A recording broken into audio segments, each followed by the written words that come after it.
Yo, what's up mga idol? It's me again, Arsenal of Yets, and welcome back to our vlogs. Yan, so matagal tayong walang upload mga idol. Gawa nga ng busy tayo, tapos wala pa naman tayong karera. So ngayon mga idol, magbibideo lang tayo konti para sa update ng ating mga ibon. So ito yung mga flyers natin mga idol, nakabilad pa rin sila. Pero open naman yan mga idol na pumasok sila, pero mas gusto nilang nagbibilad. So yung pinakabatang panlaban pala natin mga idol ay nasa 2 months and 20 days old mga idol. Yan, so batang bata at sana ay makauwi. Yan. Tapos mga idol, yung mga ibon pala natin dito ay may mga nangitlog ulit. Yan. Yung ating first overall champion sa panrace mga idol ay nangitlog ulit yung kanyang asawa. Ang gagawin natin ngayon yan mga idol ay tatanggalin natin yung kanyang itlog. Yan. So meron tayo ditong mga fake egg mga idol. Yan. So ito fake egg mga idol. Ito yung gagamitin natin na pamalit dun sa itlog. Tatanggalin natin yung itlog nila, tapos ipapalit natin to. Plastic lang ito mga idol na itlog. Yan. So sa mga gumagamit nito, alam na alam yung gamit nito. Yan. So para hindi mapisa yung itlog, syempre kasi nga plastic lang to. Tapos pang motivate sa kanila mga idol. Pero since wala pa namang karera ay ilalagay muna natin to, tapos pagka malapit na tayong mag road training mga idol ay tatanggalin ulit natin kasi para mangitlog ulit yung kanyang asawa. So yung pamamaraan pala natin mga idol sa pagkakarera ay pagka mag-asawa yung kalapati mga idol, yung isa ay naiiwan tapos yung isa lang yung kumakarera, bali naiiwan yung pares, tapos yun yung magiging motivation kasama ng itlog. Yan. So halimbawa lalaki yung ikakarera natin, yung babae mga idol ay iniiwan ko at yun yung uuwian nung ating kinakarerang lalaki o kak. Yan. So karamihan ganun din naman mga idol, pero yung iba kasi mga idol ay pinagsasabay na ikakarera yung mag-asawa, which is sa akin mga idol, sa experience ko ay mahirap kasi lalo pagka malapit na mangitlog yung babae mga idol ay sinusundan talaga yan ng kak. So pag tumukod yung hen mga idol, automatic tukod silang dalawa. So ang ginagawa natin mga idol, o ginawa ko last na karera natin ay ganun nga. Yan, so lalaki lang yung kinarera ko, tapos yung mga hen ay naiwan dito na motivation nila mga idol. So yun nga mga idol, papalitan ko ng fake egg yung kanyang itlog. Yan, so sakto. Meron tayo ditong mga love visit na mga bata. Yan, pamangkin ko tong isa. Tapos yung isa na mga idol ay nagkakalapati rin yan. Yan, so tanungin natin kung may mga itlog yung mga ibon nila. Ada itlog kalapati yaw? Siya nga eh. Awan ako. Ayun, kakapisalan daw mga idol. So walang nangitlog o naglilimlim na kalapati nila mga idol. So sa mga malapit dito mga idol, puntahan nyo na lang dito. Yan, yung anak ng ating itlog ng ating first overall sa panrace nung nakaraan. Yan, kunin nyo na lang yung itlog kasi tatanggalin ko lang din naman mga idol, kaysa itapon ay sayang naman. Yan, so meron din doon sa taas. Yan, naglilimlim din doon, pero isa pa lang yan. Tatanggalin natin yan, papalitan lang natin ng isang fake egg para may uupuan lang siya mga idol. Kapatid ng ating white flight. Yan, half sibling yan mga idol. 4 silang pangarera natin na magkakapatid. So ito mga idol ay nasa 4 months nito mga idol, 4 months old.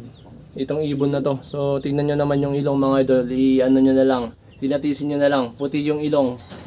Halos lahat naman sila puti yung ilong mga idol, wala naman tayong nagkakasakit so far mga idol. Merong ibang mga tinamaan ng one eye cold, pero syempre pag one eye cold mga idol ay mabilis lang naman yan gamutin.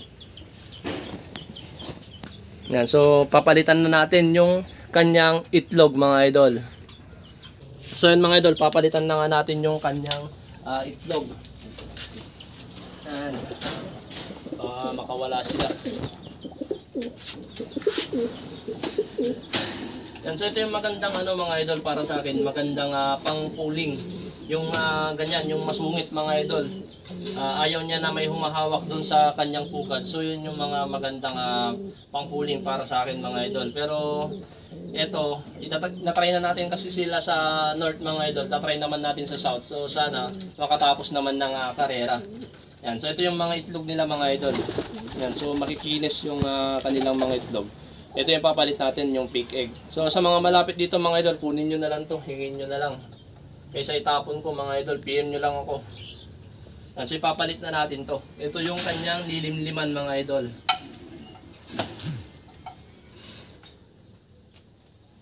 Yung ginagamit pala natin na pugad nila mga idol ay ito. Coconut husk ito mga idol eh. Nabibili naman to sa Shopee. Yan, hindi ako nagkakamali, nasa 100 o 200 to mga idol. Iba pa yung bilog-bilog mga idol na ganyan. Ito ay nakasako ito mga idol na nabibili. So yan yung ginagamit natin. Kasi hindi tayo makakakuha ng buhangin ngayon mga idol kasi tag-ulan. Yan, so basa yung buhangin sa dagat. So ito namang isa mga idol, ay pwede rin yung kunin yung itlog nito. Yan, papamigay ko na lang din. Kaso iisa pa lang to. Mangingitlog pa lang siguro mamaya ito. Yan, so maganda yung mga itlog nila mga idol. Makinis, walang putli-putlig. Yan, so ito yung mga ibon na panlaban natin. Nagbibilad sila sa araw. Yan, so mamaya mga idol ay susunduin ako ng ating kaibigan, si Pare Restilop. Yan, magtotos kami ngayong tanghali mga idol, 1:00. So yun naman yung sinabi niya. So ito yung magiging first toss ng mga ibon natin na panlaban ngayon. Yan, so meron tayong 14 na piraso mga idol, 7 na young bird, tapos nasa 7 rin, 7 na old bird mga idol. So yung tatlo doon nga ay finisher natin ng pagudpod. So yung isa doon ay, actually tatlo sila mga idol, ay nakapasok sa top 10 overall mga idol. First, 5th at saka 8th overall champion. So ilalaban ulit natin mga idol para makita natin kung talagang matibay nga ba sila. Yan, so yung huling video natin o huling upload natin mga idol, yung ating ibon na napalkon noon, kung naaalala nyo yung may sugat. So ito na siya. Yan, so napakalaki na ng kanyang katawan. So ito na siya mga idol, yung ating napalkon na ibon dati. Yan, so may sinulid pa dito. Hindi ko pa tinatanggal mga idol, pero pagka training na sa truck mga idol ay tatanggalin ko to kasi baka pumulupot tapos mahila. Yan, baka masugat ulit siya. So ito na yung katawan niya ngayon mga idol. Yan, so makita Clyde? Yan, yung kulay na. Red pink. Pink. Ay, one pink dito. Ayan, pink mga idol yung kulay ng kanyang dibdib. Yan. So sa mga nakakaalam, pagka pink ay maganda yung kondisyon. Yan. So nakukuha yan mga idol sa ventilation ng loft. Yan. So healthy yung ibon pagka ganon mga idol. Hindi, at saka hindi over sa gamot. Kasi pagka over sa gamot mga idol, yung mga ibon ay nagiging violet o dark yung dito sa dibdib nila. Tapos syempre yung kanilang mga tuka, ayun sa loob ng tuka, tapos yung kanilang dila. So ayan mga idol, pagka pink ay nangangahulugan na healthy yung ibon.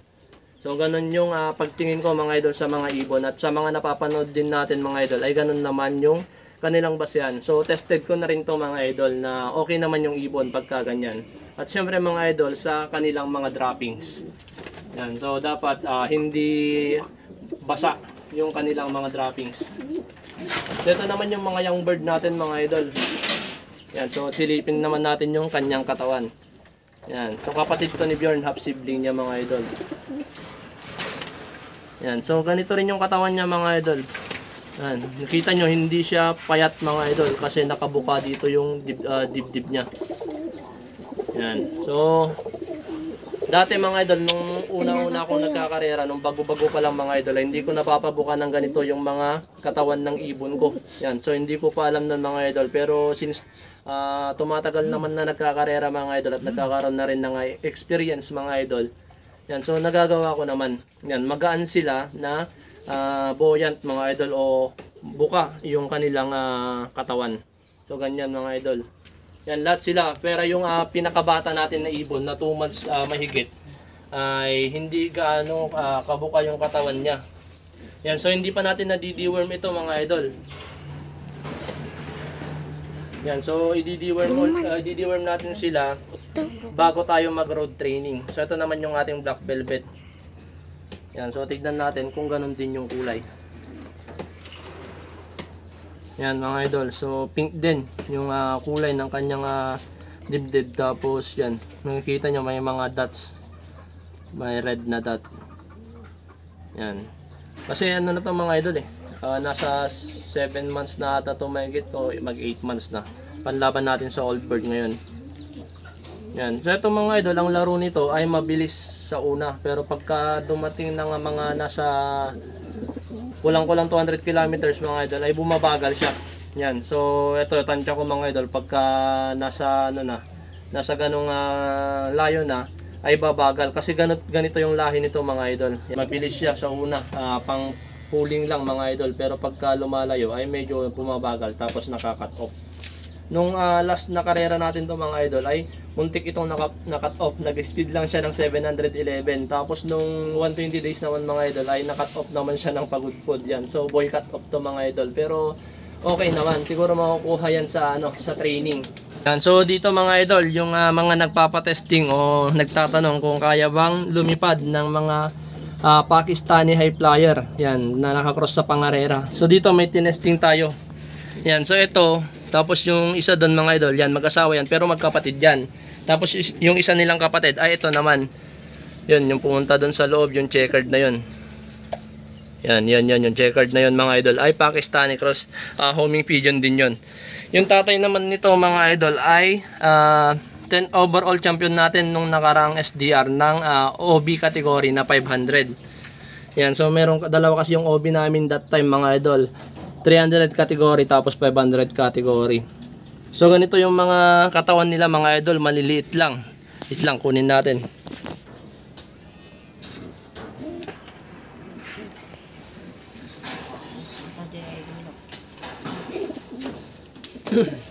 So ito siya mga idol. Yan. Bali ganito rin yung mukha ng tatay niya dati. Maliit lang siya na ibon. Yan, hindi siya parang yung mga pinakita ko kanina na malalaki. So ito maliliit lang mga idol, kak ito. Yan, so pero tignan niyo yung katawan mga idol ay buka. Yan, hindi siya payat. Yan. Tapos magaan, sobrang gaan lang mga idol.